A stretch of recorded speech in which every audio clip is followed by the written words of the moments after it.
Hi, thank you very much for coming today. And what we'd like to talk to you about is your history here in Los Angeles and in Redondo Beach, framed within the context of living, working, and playing in your time here.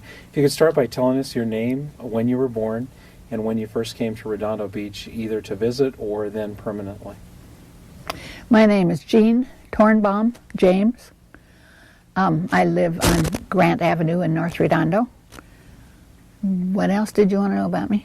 My age, I'm 66 years old, born in 1939, March 5th. And I was born in Los Angeles, California, at a little maternity hospital like they used to have, rather than the great big ones. My family had, up until that point, this was 10 years ago, in 29 and 30, they had a boy and a girl, but they moved and they moved. As most people know, in 29 and 30, life was very hard. And so they moved wherever Dad could get work. And so my sister and brother never had any roots at all. And then they moved to California, moved to Los Angeles. They lived in Mint Canyon and Vasquez Rocks and all up in there. And then they moved to LA, and suddenly 9 years later, I'm born. Quite unexpectedly, I might add.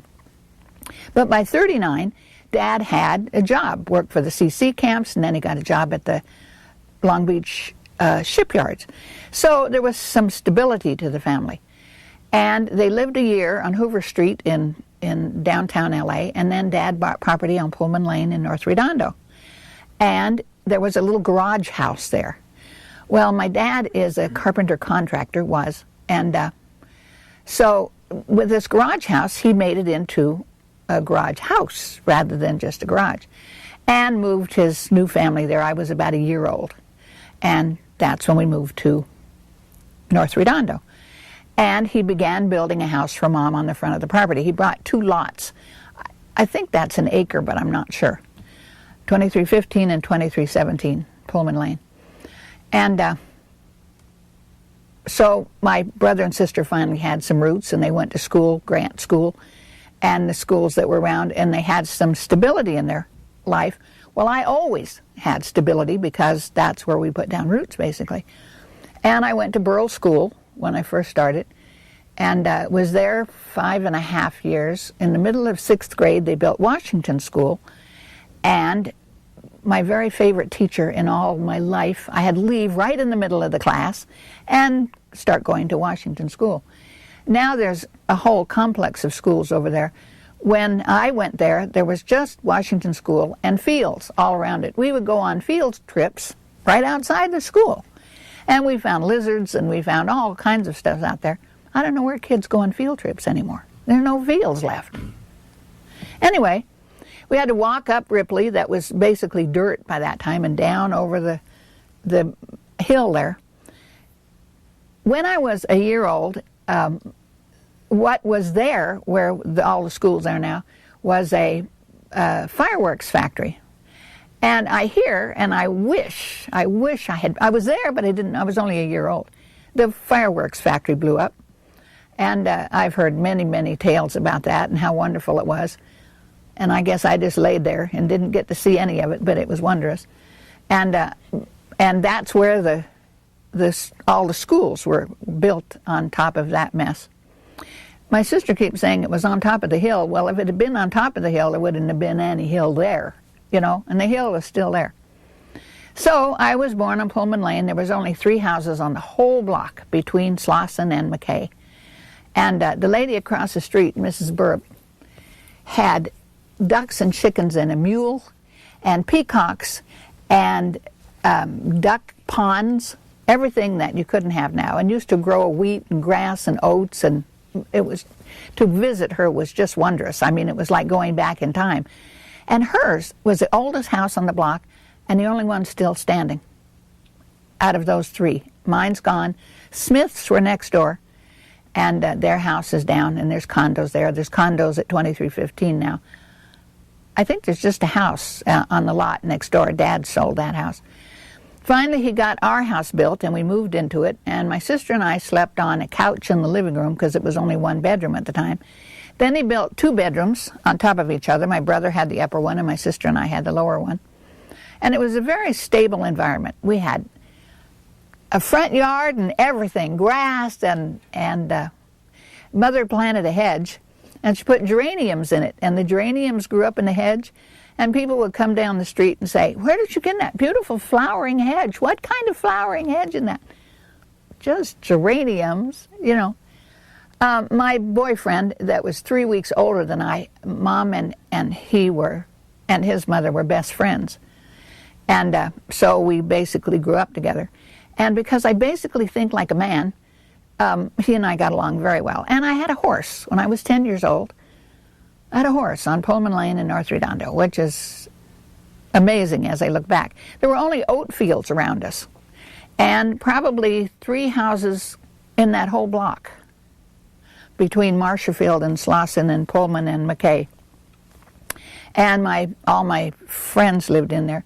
I had girlfriends, except I didn't know how to relate to girlfriends. I mean, they wanted to talk about what I considered silly stuff like dolls and whatever. I wanted to ride horses, and, you know. My sister was so happy that she was going to have a little sister that she could teach how to dress and how to do her hair and put on makeup. And you might guess from knowing me this short time that hair and makeup and dressing is not the most important thing to me. And because I always was a tomboy, a serious tomboy. The only thing I ever wanted to be was a cowboy, and I can't believe that my father bought me a horse, because he told me in no uncertain terms I couldn't be a cowboy. And to this day I don't understand that. But so then I decided I wanted to be a carpenter like him, and he said, "No, you can't be a carpenter either," because back then carpenters were men. Bottom line, we're talking 60 years ago. You know, women didn't become cowboys and carpenters. So he decided I put a Band-Aid on him once, and I guess I did it very neatly, so he decided I should be a nurse. And I've done things like that in my life. I've taken care of older people, and I'm inclined toward that at least. So I went to Beryl School, and then I went to Central School for a year. Central School is totally gone now. I guess there are condos up there. And then I went to Redondo High School, along with Dick and Tommy Smothers. And the class of 56, we just went to the 100-year reunion. I couldn't even find the class of 56 book. They had stuck it somewhere, so I finally found it and got to write my name in it. But Tom and Dick didn't seem to make it a very important year. But that was, I guess it was one of the first years where they started wearing uniforms, because North Redondo was starting to build up a little bit, but they were all the poor folk out in North Redondo. We were referred to as the pigsty and the South 40 and the cow pasture. So because the kids from Palos Verdes were coming down to Redondo, I mean, it was that's why they called it. As a matter of fact, did you know that the school was originally called Union High School? I just noticed that on the front. I was looking at pictures in the calendar. I'm on the first page of that calendar, by the way. I don't look anything like I think I ought to look, but it's me. Very unhappy little girl. But it said on the top of the old auditorium, Union High School. And so everybody from everywhere came there, and they felt that it wasn't fair that the people from the avenues and from Palos Verdes and from Snob Hill should go there along with kids from the South 40. I mean, this is not right. So if we wear a uniform, nobody will know, right? Like you can't tell a $5 dark skirt from a $40 black skirt, right? So the thing is, I never cared one way or the other. I liked having a uniform, because when you get up in the morning, you pull on a dark skirt and a white blouse and you go to school. You know, you don't have to worry about what to wear. So Redondo High School was, I think our graduating class was like 300, and it's like 3,000 now, some undue amount. My sister went there, and it looked one way and was one high school in one spot, and then by the time I went there, it was totally different. They had built all new buildings. And then her children went there, and it was a whole other high school still. So it has just kind of mushroomed and evolved to... And the thing is, there were 2 other high schools, Aviation and Maricosta. You would have thought that would thin out the population of the high school, except that one of the ways Redondo has changed is that people keep realizing it's the most perfect place on earth and moving in, So I can't believe they took out aviation. They still need it as far as I'm concerned. And how would you like that? Your high school, just no more. I would hate that. Anyway, Redondo High School's there. I was just looking at the auditorium as I came over here and thinking what a monstrosity it was, especially compared to the beautiful one that we had with the columns and the whole bit. It was made a beautiful corner, and it was historic. I don't know what this thing is, a historic wall. They could at least paint something on it, like the electrical plant. That electrical plant was made when I was a kid, and it was stability for some reason. It made me secure. It made me feel like Redondo was nailed down to something, This thing exists, and so Redondo exists. You could see it from Beryl Heights. I used to dream about it. I don't know what kind of an inroad it made on my dreams, but Redondo High School used to have some really good drama teachers, and I used to be in the plays and things and loved that. And I'm glad that I went to Redondo. Pullman Lane has grown up. It's wall-to-wall houses now. There's hardly any space between any of the houses. I don't know exactly when that happened. I got married at 18 and divorced at 21 and never came back to... Well, actually, we moved from Pullman Lane when I was 12, come to think of it. But the house was still there. It was like my life was still there. And I was going to tell you about my boyfriend, quote and unquote, that I grew up with. Roy Stevenson was his name, and he went to Redondo. And we used to ride my horse, and they grew wheat in the fields, and we could play hide and seek in the fields because the wheat was as tall as we were. And we spent a lot of time with the rest of the kids making forts and huts and things in the thing. And we used to dig under and make forts and huts under the dirt for some reason. But at least it was there to do that. I mean, even in the park, you can't use any originality at all as to what you do. You're all limited. The kids in the park can swing or slide or play basketball. That's about it. You can't make forts and castles and dream. And up on the ridge on Ripley, where there's just houses now, there were huge, big eucalyptus trees. And the field had Indian paintbrush flowers in them. I've never seen Indian paintbrush flowers anywhere but there. And it had wildlife and like grouses. I don't know what they're called, these funny birds that used to run through there, and and little animals and squirrels. And it was a wondrous place to go, just on the hill. I mean, a block away. You didn't have to go somewhere to see wildlife or go somewhere to... You just, packed a sandwich and got on your horse and rode up there, and the horse he was a cow pony. So when you dropped the reins, he didn't go anywhere. He just grazed around, and Roy and I would sit up there on a blanket and eat. And of course, our parents loved that because both of us were underfoot when we were there. We were both precocious children. When I was a little kid, I used to think that my dad's from North Dakota, Fargo, North Dakota, Swedish Norwegian.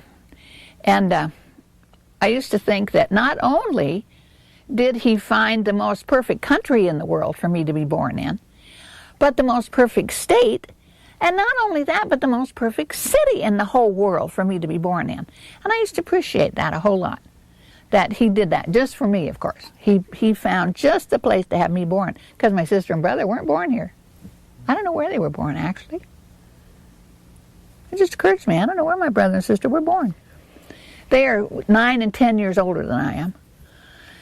And it's like foreign country between us. I mean, my brother and I are more alike. My brother went to school. He was an intelligent fellow. And he read poetry to me and taught me the Greek alphabet and taught me Bible verses and taught me all and introduced me to classical music. So everything cultural or elegant in me is because my brother sat down whenever he had to learn something in school, he went to USC, I think, to learn it, he would teach it to me. And I really, really appreciate that, because I have such a value of poetry and classical music now. And my sister and I never communicated at all on any level at any time in our lives, up to today. Through today and the rest of my life, probably. But growing up here was just very special. We used to come, Roy and his mother, and my mother was the only one in the neighborhood that had a car, because my dad saw to it she had a car. And it was a station wagon. And so whenever she went anywhere, load everybody up, all the kids. If we went to the beach, all the kids went to the beach. If she went to the grocery store, all the ladies went to the grocery store. So she'd pile us all up and come down to the beach. Well, the other kids wanted to play in the sand and the water and the whole bit, and Roy and I were not into cold water and sand in our bathing suits and stuff. So we would walk down the beach and collect bottles to turn in for money. And that was the most exciting thing, to just find one, But then it was also exciting to have people give us bottles, Sure, you're going to have these bottles. Well, back then, after you collect 8 or 10 or 12 of them, you got 8 or 10 or 12 cents, which meant something. You could buy a toy, you could buy a hot dog, you could buy almost anything. Was this 55 years ago, 60 years ago? Long time ago. And the beach was wide open and pure, and the water was pure, And our parents never had to worry about us wandering down the beach or getting out of sight. There wasn't any, tension about, are we going to disappear? My brother always used to say, if anybody ever kidnapped me, they had to pay him to take me back.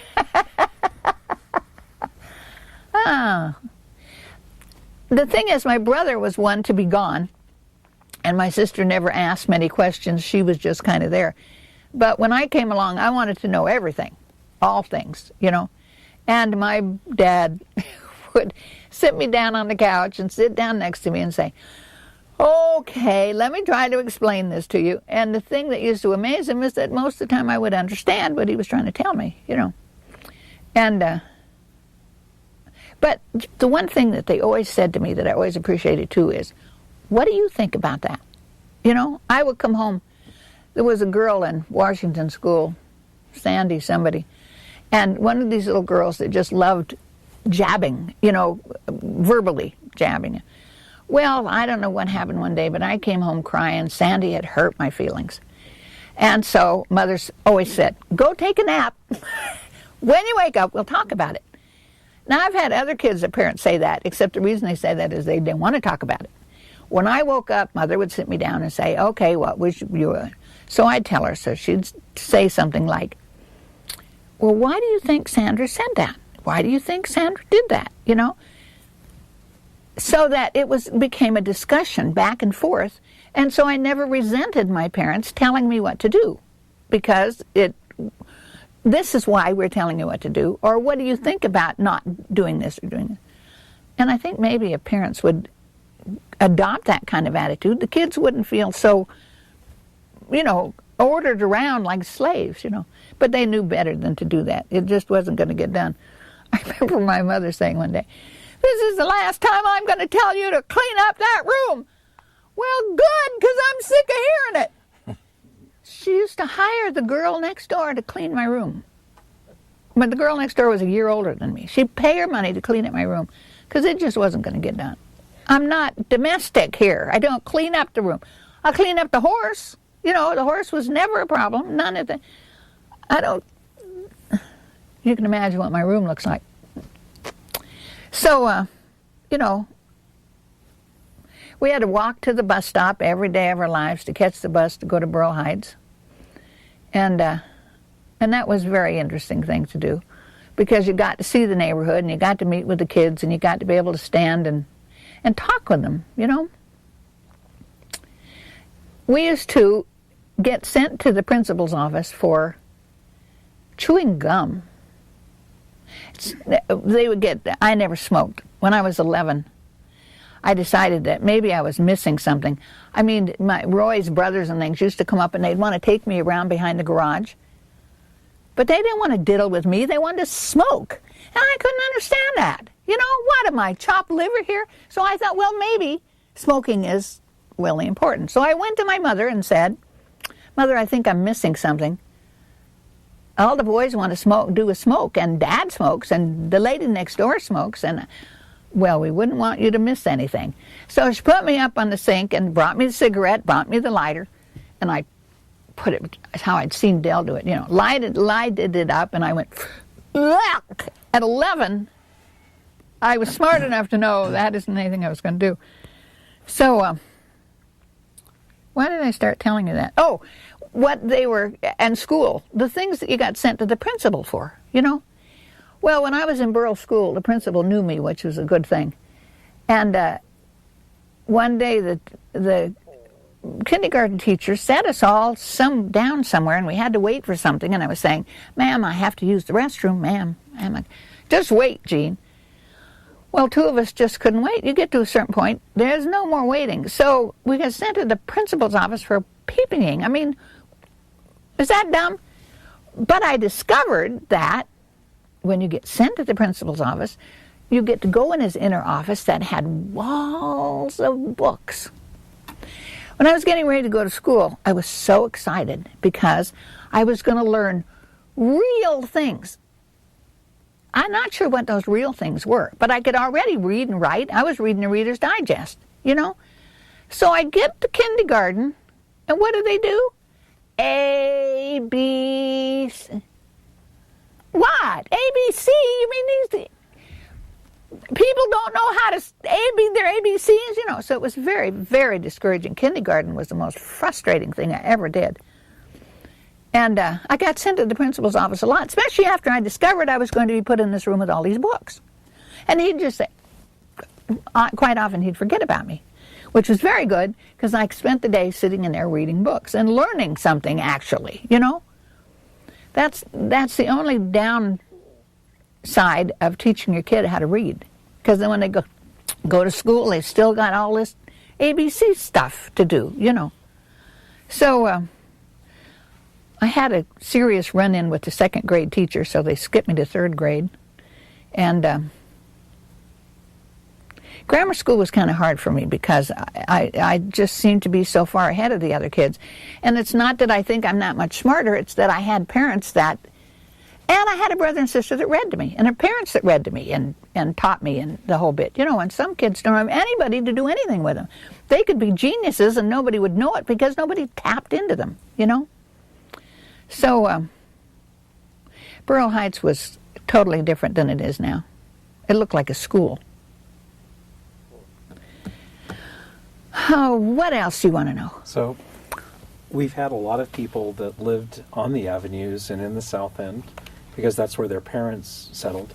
We've had very few people tell us about North Redondo Beach. So, a question that I have is, you had a horse. How old were you when you first got your horse? 10? 10, I do believe. So that would be about 1949? Around 1949? Yeah, it would have to be somewhere. So where could you ride your horse? You know, people think of Redondo Beach now, of North Redondo Beach. The borders are Marine, which used to be Compton Avenue on the north end, Inglewood Avenue, and or Hawthorne Boulevard for part of it on the east side. And then I think on the south side they draw the line at 190th Street. And then probably it goes to the border at Harper. So what do you remember about, where could you ride that horse in 1949, and what did you see? There wasn't anywhere you couldn't ride that horse. People had animals. Everybody had animals. They had pigs, you know, they had cows. The lady across the street, as I said, had a mule. And animals, that's why they called it the South 40, the pigsty, whatever, because they had animals out there. So nobody even thought anything about having animals. On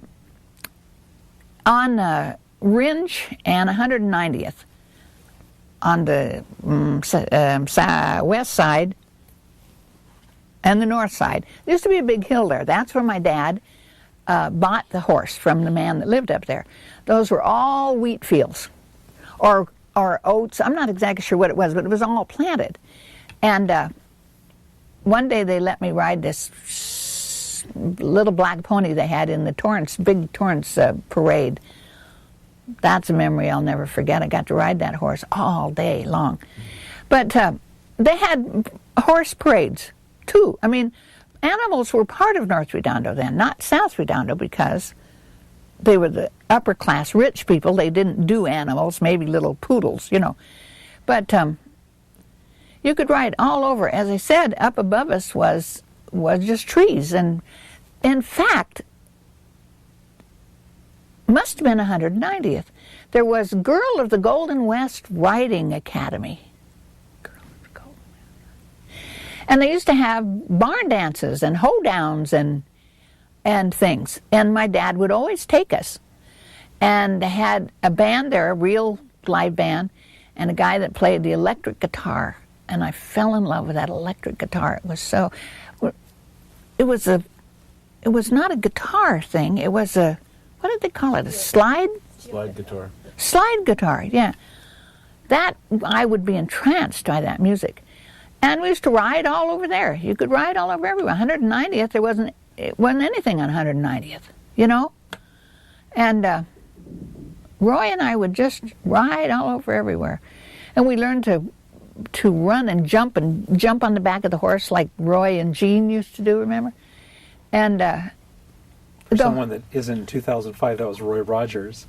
And Jean Autry. And Jean Autry. Yes. And we did all kinds. Tony was an old horse and kind of let us do whatever we wanted to do, seemed to enjoy all of it. And Roy and I probably spent, actually, I think I only had him for a year or so. And I can't remember why we got rid of him. He hurt his leg, come to think of it. And Dad sold him back to the man for the same amount of money, which my dad thought was a really good deal. So do you remember any of the ranches? We've heard about actually a fox farm many years before, probably before you were born, in North Redondo. But we also heard a lot about corn and other things. Do you remember any of the ranches or farms that were in North Redondo Beach and where they were? I didn't even know there was such a thing. Never heard of a farm in Redondo Beach. Now, you said there were 3 houses on the 2300 block of Pullman. As you go north from Pullman, there's Marshallfield, Clark, Harriman, Huntington, Grant. Right. And what were in all those places? Was there anything there or any houses? Houses, you know, house here, a house there. Mostly that people had just come in and built their house. You know, my dad was a carpenter contractor. I would love to know the houses that are still standing that my dad built. He had a partner, Nels Carlson, and they built quite a few of the houses in North Redondo and helped on some of the others. And but there was Stevenson's house down on Slauson and Marshallfield. And the one house still standing, the Bonsh home, and whatever her name was, Lee Bonsh, still lives there, and she's got to be 90 years old. And where is that? Slauson and Marshallfield, on the southwest corner. Mm-hmm. Now, one of the things when I first came to Redondo Beach, they talked about a house that's north of Artesia that they've said that Stan Laurel from Laurel and Hardy had house. Were you ever aware of that or any of those? Now, did you ever know any famous people that lived in Redondo Beach other than the Smothers Brothers that you... I didn't know them very well. I worked with them on productions that we did at Redondo, but they wouldn't remember me. You know, I was just either part of it. Now, were there any community events in North Redondo Beach that were different, that were held there? You talked about a little bit about the Girl of the Golden West. That were there other things in North Redondo Beach? Like today, you have Perry Park, which is right off of Grant, and right on Grant. Right on Grant. But were there parks or things up there where people had say parades or anything like that with North Redondo? We used to have parades down Grant, but I don't remember why. I remember standing watching the parade come down, and this little majorette in front of the parade and the band, and she threw the baton really high and it came down and she missed it. and started to cry, and I felt so bad for her. She didn't stop. I was very proud of her. But I'm sure that she must have practiced for that one throw for months and then missed it. And it broke my heart too, but I don't remember what the parade was about. Now, do you ever remember the Western Days or Frontier Days in Redondo Beach? Did you ever participate in that? That was downtown Redondo Beach, sure. Yes. What was that No, like? I didn't. Well, I'm not sure I participated. We always used to come down. We came down quite often to the skating rink that was down there. I was a roller skater. Now, we've where heard was that the roller skating was at the old Mandarin Ballroom, that it was on the second floor, Yeah, and there was a wood floor. yeah, And and it roared. can you tell us a little bit about roller skating back then? Well, I'm surprised the building didn't come down. It was a very rickety wooden building. And you had to climb up the dark stairs. Seems like 2 flights of stairs up there. And they rented you skates. And they always had an instructor there that would skate with you or show you different things. But somebody always in charge. And I think that's what they don't have nowadays. There was always somebody. And you knew he was in charge. And if he said, sit, you know. And that didn't come easy for me, but for some reason he had that authority, you know. And quite often you had dates there, and you met your date there and skated. And the place, I can't believe that anybody could stay in there for 10 minutes. Because with the wooden floor and the roller skates, I don't think anybody roller skates anymore now, do they? I guess they have the roller blades. But, and the music was always going full blast. But for some reason it was a very secure place to be, you know, maybe because that guy was in charge and you knew somebody was in charge and everything was going to be all right and there wasn't going to be any problems. And now, could you explain something? I think in 2005, like you said, people have inline skates. What were the skates like that you rented, and how did you put them on? they weighed an absolute ton. They looked something like the shoes I have on, and they had 4 rollers, you know, and you had to pull them on and skate all the way up. One of the nice things was very few people got broken ankles because your foot was tight in there, you know, it was all secure. And when you think now about people who don't want to wear shoes that other people ever wore, and yet you go in there and rent a pair of skates and never think a thing about who wore them before, or, you know, whatever. And Now, were there other things that you came to downtown Redondo for to do? Fiesta days, come to think of it. Now, we've never heard about Fiesta Days. Can you tell us a little bit about that? Well, it was Mexican oriented, you know, and they had Mexican food, and it was kind of like a great big Elvira Street, you know. And where was it? Do you remember where it was held? What part of the city it was held in? Well, we used to have a city. Remember, we used to have Pacific Avenue, and it had stores and clothing stores and jewelry stores and all that, and that's mostly where it was. And down by the skating rink, before the skating rink, there used to be a little amusement park. It had a merry-go-round, and it had boats that I can't imagine what was so exciting about those boats. And yet, riding on that boat was the most important thing, and it just went through canals. It couldn't. But my brother used to bring me down, and I would ride on the merry-go-round and ride on the boats, and it seemed like there was something else, but I can't remember what. But that was when I was 6, 7, 8. And was the merry-go-round on the pier, or was it at the base of the pier? It didn't have anything to do with the pier. And where were the boats? Were they in? They weren't in the ocean, obviously. No, it was just a thing that they had dug.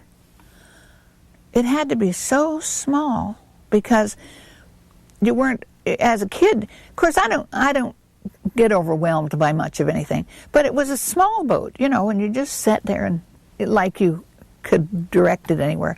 But you felt like you were in charge of the boat. You know, you were in control. Like on the merry-go-round, you're in control of this. And my brother used to bring me down so often to do that. I think that's where I got into riding horses. But I don't know what happened. It just, like the skating rink, what happened to it? It just like it disappeared, you know. The pier used to be just the straight-out pier with Tony's on it, of course. That's mostly what I remember is Tony's, because we would come down and eat. Daily Breeze used to be down there at some point. I remember a school class from Beryl Heights, which meant that it had to be 3th, 4th, 5th grade. We took us down there, and we went through the whole, and I got journalism in my blood just from that. So in high school, I took journalism, and I had my own column in the High Tide. And I took print shop. I was the only girl in print shop, and I learned how to type on a linotype. Is that a kick? A linotype. And learned how to put the pigs, what were they called? The big... Pig irons. Pig iron, yeah, that on it. And learned how to use that. Mr. Robertson, I was the only girl in the class. And nobody gave me any problems whatsoever. I guess I've always been a little formidable. People say. So you said you went to Beryl Heights School for grade school, and you finished at Washington School. What was Washington like? We talked to someone yesterday that their father actually started working at the cemetery in 1933 across the way. Now, Washington, was there any houses near Washington when you went there, which would be about probably in 1949, 48? Cemetery? Across the street from the cemetery? Pacific Crest is across from Washington on the backside. Okay, on the backside. All my family's there, by the way, and my sister's family. No, Washington was set in the middle of fields. Like I said, that's where we took our field trips. It was just straight lines of classrooms. Down here was the principal's office that I was past going to then. I didn't get to know that principal very well because by then I could read pretty much what I wanted. Washington School was, I went right from the teacher I loved best at Beryl Heights, Mrs. Wilcox, to Mrs. Purdue, one of the weirdest women I have ever met in my life, let alone teachers. She used to walk around the classroom eating things, like oranges and apples and things. And she'd just stop at a desk and leave a piece of candy on the desk, or leave a slice of orange on the desk or something. And I used to wonder, what in the hell is that all about? You know? She and I didn't get along very well. But then I had a male teacher, and he was good. At the end of Mrs. Purdue's class, I got out of that class because Mother and I went back to North Dakota to take care of my grandmother. And the schools back there are totally different than the schools out here. They did parsing. I never even heard of parsing. That's when you divide a sentence up into all the different subjects and verbs and adverbs, and it was Greek to me. I was at least as smart as anybody in the class, but I never parsed. Oh, well. So what year did you come back? How long did you stay in North Dakota? Over Christmas. December, January, February, we came back the next year. My grandmother died. She was 108, something like that. And now, one of the things we've asked people before is, today, if you want to go buy something, there's probably a store within a few blocks. Did you go to stores in North Redondo Beach in those early years, or did you have to go to South Redondo to buy what you wanted? We've heard about, I think, at near Aviation and Artesia, what's Aviation and Artesia today, which used to be Aviation and Redondo Beach Boulevard, that there was a Detmers, which had saddles, and they had everything from plows and other things at one time. Do you remember where you would go to shop if you were in North Redondo Beach, and where you got your food? Well, I'll tell you, I hardly ever shopped for saddles. Saddle came with the horse. I never used it. I just put the bridle on and climbed on, and we went. There was a Lucky's Market down on Artesia Boulevard, big Lucky's Market, and Doors Market, where the Salvation Army is now. That was Doors Market. And there's a little liquor store and the Redondo Beach Performing Arts Center. All that was Lucky's Market. Great big Lucky's Market. I remember that my whole life, both of them there. Mother would go down and shop for 5 people and spend $15 and think she had spent a whole lot of money, you know? You know what I can't believe? When I was a kid, we used to have like 3 choices for bread. You had white, you had white wheat and rye, and sourdough bread. And that was your choice. I mean, you know, have you looked at the bread aisle lately? What the hell is all that? You know, and you had a choice of a quart of milk or half a gallon. And real butcher shop, you know, my mom would pick them out and he'd cut them.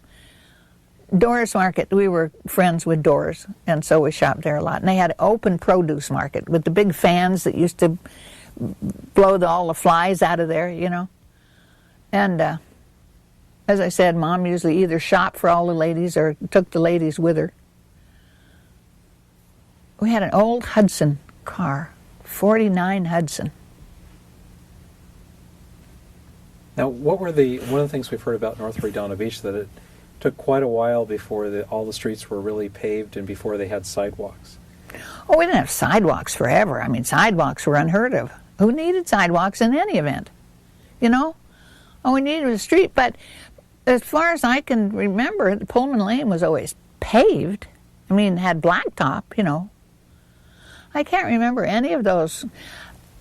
As you went over the hill on Ripley, that was dirt.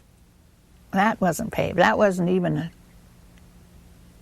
it was called Ripley, and Ripley was up here. Huh. Now, what year did you start high school? 1952. And how would you get from North Redondo Beach to the high school each day? There was always a bus stop, and the bus came by and picked us all up and took us. Was that a school bus, or was it school bus? Okay. Yeah. Now, in my senior year, we moved to Robinson, across the other side of the boulevard. You know, it's funny. In North Redondo, that's the hierarchy. It's starting at Ripley and Pullman. That was the worst part. And then as it went across the boulevard and got up to Robinson, those were high-class people over there. Those were the rich people, right? Well, somehow Dad bought a house on Robinson. Well, that was out of the Redondo Beach area, and this was in 56 now, 55. I was going to have to go to Maricosta, you know, and I said, I'm quitting school. I'm not, you know. So Redondo said, well, you know, I'd rather have her be in school. So if you can get here, then you can come. So then I had to get a city bus, you know, and it cost 25 cents a day to get there. But before that, well, actually I lived on Maria in South Redondo in my freshman year and just walked to school, of course. And then we moved back to North Redondo on Spire Lane. And then we moved on Belmont. We lived in Robinson, come to think of it, and the house burned down. Burned out, actually. And so then we lived all over because we didn't have a place to live. So then we bought Maria, and Dad was, being a carpenter, he'd buy a piece of property with an old house on it and say, don't even consider the house, it'll have to come down, just talk about the property. So they would. Well, then he'd fix the house up and rent it for the amount that he owed on the monthly on the thing. So we did that a lot. If only he had sold them. In any event, there was always a bus to get to school, big school buses. Now, do you remember what some of those houses cost when he bought them? Well, one day I asked my dad, I must have been 10 or 12, Dad, how much does a house cost? So he said, well, just a regular normal house, maybe a two-bedroom house on a lot, $10,000, you know. If it has a garage, maybe a little more. If it had lots of trees or something on it. If you had maybe a three-bedroom house, it might go up 12, 15,000, you know. Now, a really big house had lots of land, maybe 15,000. Now, movie stars, they might pay as much as 50,000, but that depends on where the house would be, you know. So I guess the average house in North Redondo was $10,000. But that was 1949, you know. When I heard that the house on the new condo, which is where I think, no, they must, if the house is still standing, it's between these condos facing Slauson and these condos now facing Grant, $650,000 for a condo. My dad would, Zetman, I mean, no land. You're spending $650,000, you're not getting any land. The only thing that was important to my dad was the land. It was the only thing that was going to last. He couldn't imagine somebody buying a condo. I was saying to my friend the other day, I wonder what my dad would think of condos. I mean, to buy someplace to live with not a scrap of land with it would be insane to him. Now, you attended the high school from 1956 to about 1960? You darling. Try 1952 to 56. Well, I was giving you 4 years. Yes, you were. So during those years, did you play any sports or No. were you in any activities? Yes, I did. I was the wall in Midsummer Night's Dream, which was exceedingly funny. There's a picture of me in the yearbook being the wall. The hardest part about it was not laughing. Walls don't laugh, you know. And the two that played Pismus and Therapy or whatever were a scream. Very, very funny people. They should have been where the Smothers Brothers are. And I was in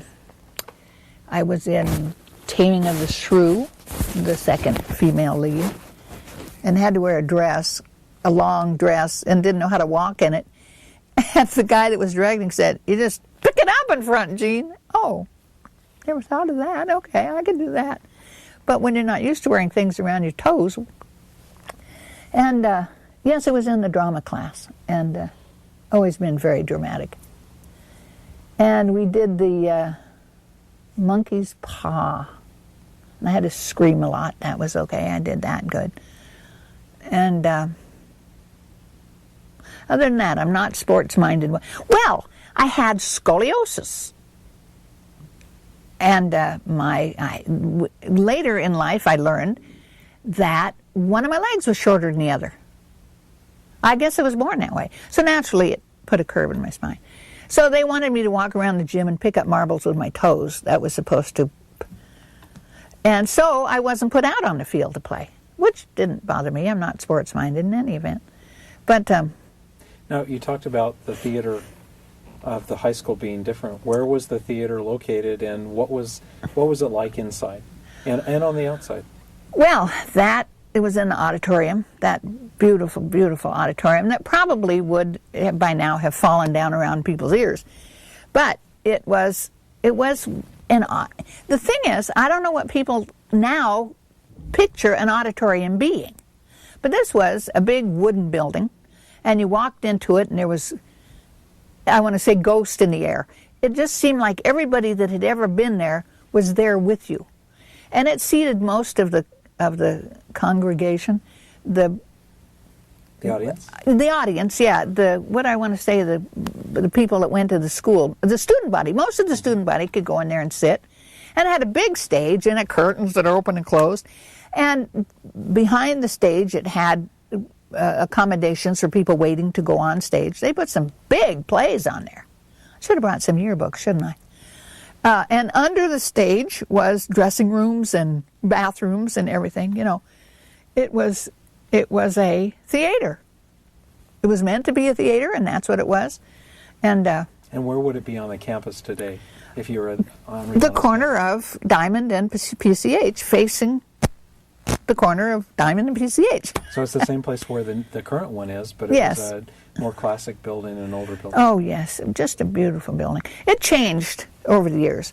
There's pictures of it in the old books, and they had to take some of the things down and like Angela's Temple in downtown Los Angeles. You know, they modified it.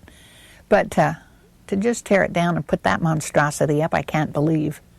You know, because I loved that building, and so many things. They used to have the Varsity show, and all the kids that could do anything. That was before my time. My brother and sister went there, and I used to go to their Varsity shows. And much, much talent was displayed in those. And they had all kinds of plays and things. All the plays that the drama class put on were put on there. There wasn't any place else. In fact, I think that even the city used that on occasion for different things. It was made for that. Now, did you ever go, as a young lady in high school, did you ever go to any of the dances or any activities that was put on by the student body?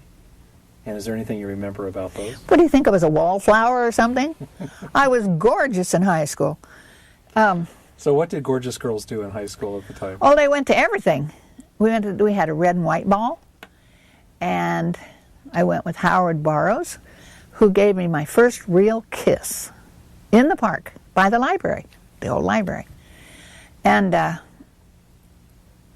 and Sten Nordstrom, who was 2 years ahead of me, took me to this the senior prom.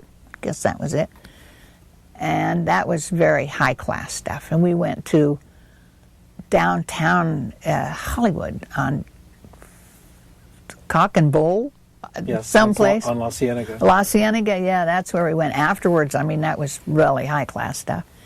And So you graduated in 1956.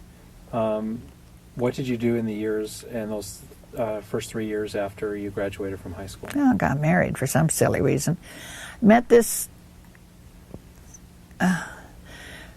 person named John James. I had run around with Bob Smith, Bobo, and he became friends with John James, and I met him in that interim. And Bob and I and John and his date were going to go see the Ten Commandments on New Year's Eve, except John's dates always had the habit of not showing up. Well, he was so cute and so pathetic that I guess he needed me, and I need to be needed. I need to be needed. So Bobo didn't need me. Bobo had all the girls that he could handle. And so after we got out of the movie, it was midnight, and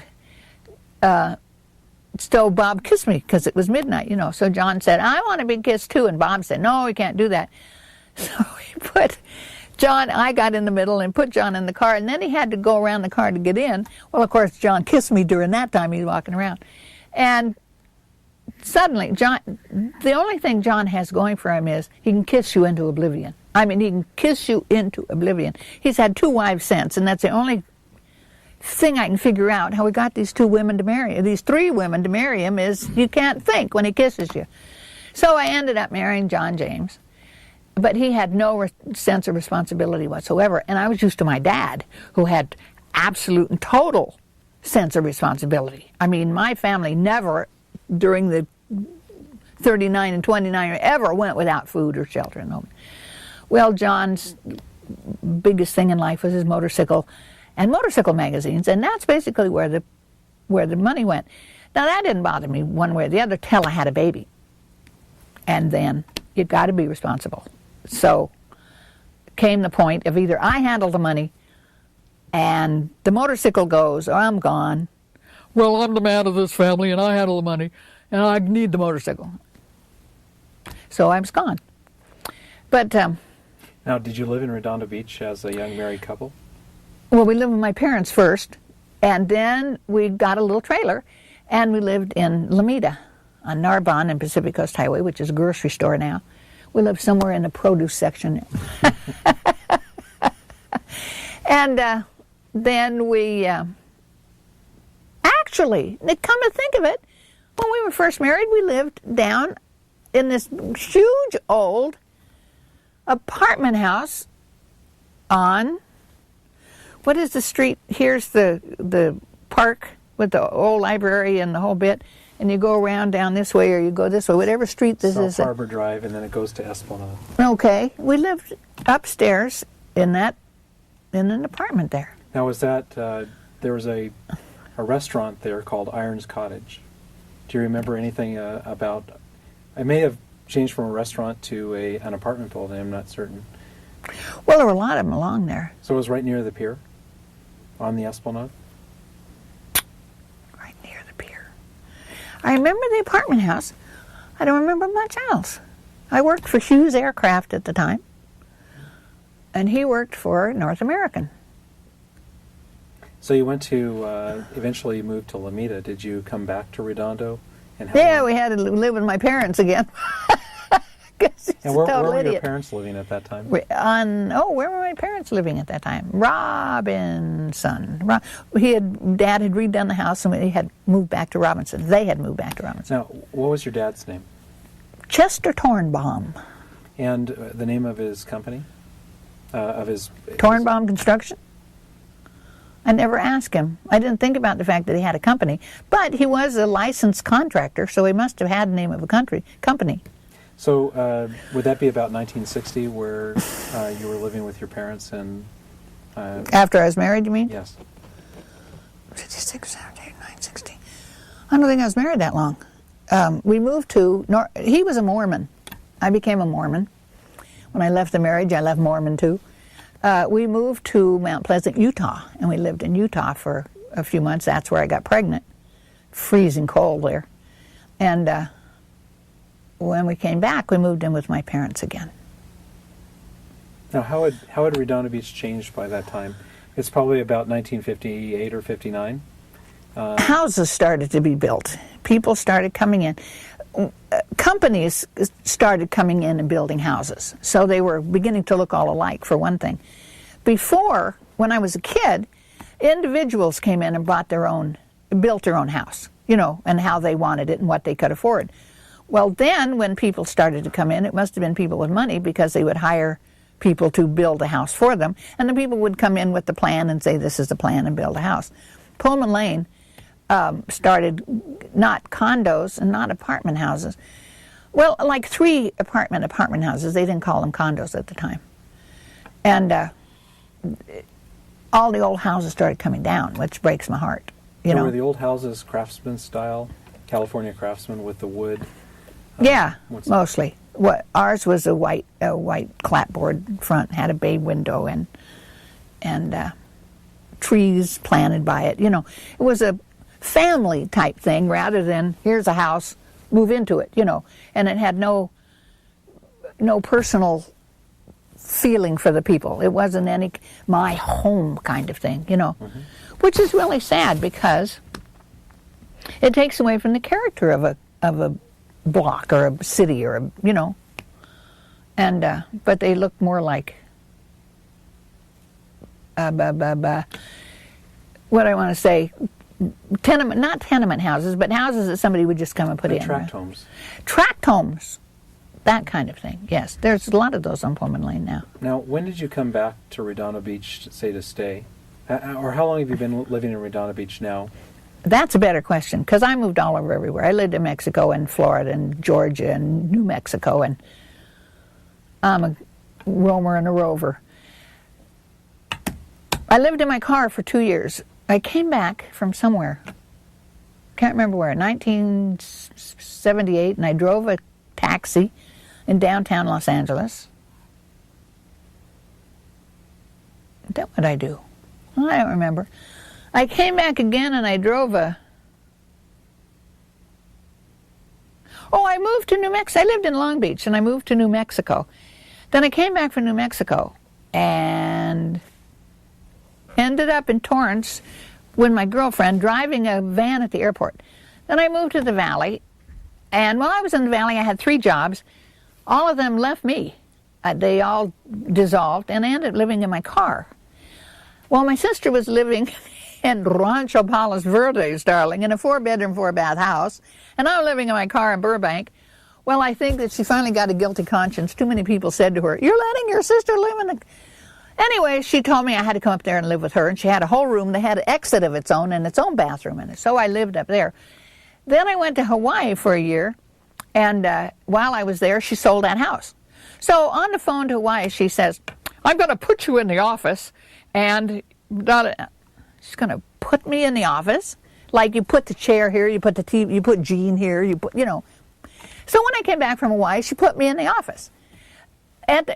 Her husband, they built the house on Grant and lived in it. And they had 3 kids, and one, of course, was a male, and you can only live together so long. So in the back, he built a big 3-bedroom, 2-bath house, and underneath it, he built this big, beautiful office with a little kitchen and bathroom and storage and everything. Well, then he got himself killed, which is the best thing he ever did for her. And so this office was there that she had been renting, but the city of Redondo Beach proclaimed that it didn't have enough square footage to be called an apartment, so she couldn't rent it as an apartment. So she put me in there. And I had been exceedingly happy there for 9 years. Got back from Hawaii in '97. Been there ever since. So 9 years.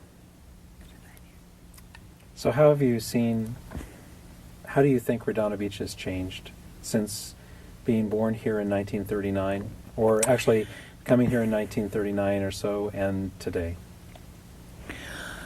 The most thing that you can say is people and houses and traffic and, like Artesia Boulevard used to look like Grant does now. Not all the plants and those crosswalks are a scream. But I wanted to tell you about the toy loan. Where Perry Park is, Mrs. Morris built a little clubhouse there, the Morris Boy Scouts, or Girl Scouts, I guess. And they used to have a toy loan there. And I used to walk from Pullman Lane down to Grant Avenue to the toy loan where you could get any kind of toys. And Mother always wanted me to bring home a doll, and I always brought home a fire engine. Or something of the sort. Dad would get upset too. But that toy loan really stuck in my mind for some reason. So when I came back this time, I went across the park where there was busyness over there and stuck my head in the door and said, "Is this the Morris house, the Girl Scout house?" "No, that's next door. This is the Senior Center building," which is how I started going to the Senior Center. But the park was that one big tree that is there, gorgeous big tree. If they ever tear that down, I'm going to really protest.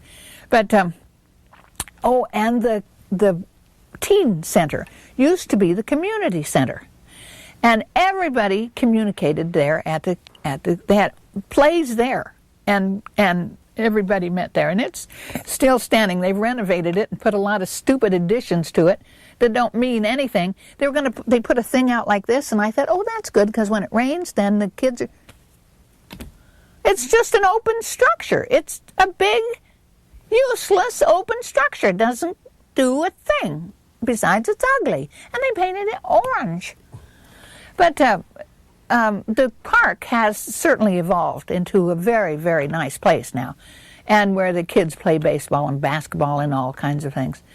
Because it used to be just kind of a makeshift park, but it has really evolved, and the city has really, and the councilman that works there has really, seen to it, and they've taken the big fences down. I guess it got to be kind of a gang holdout there for a while, but it's a very nice place for the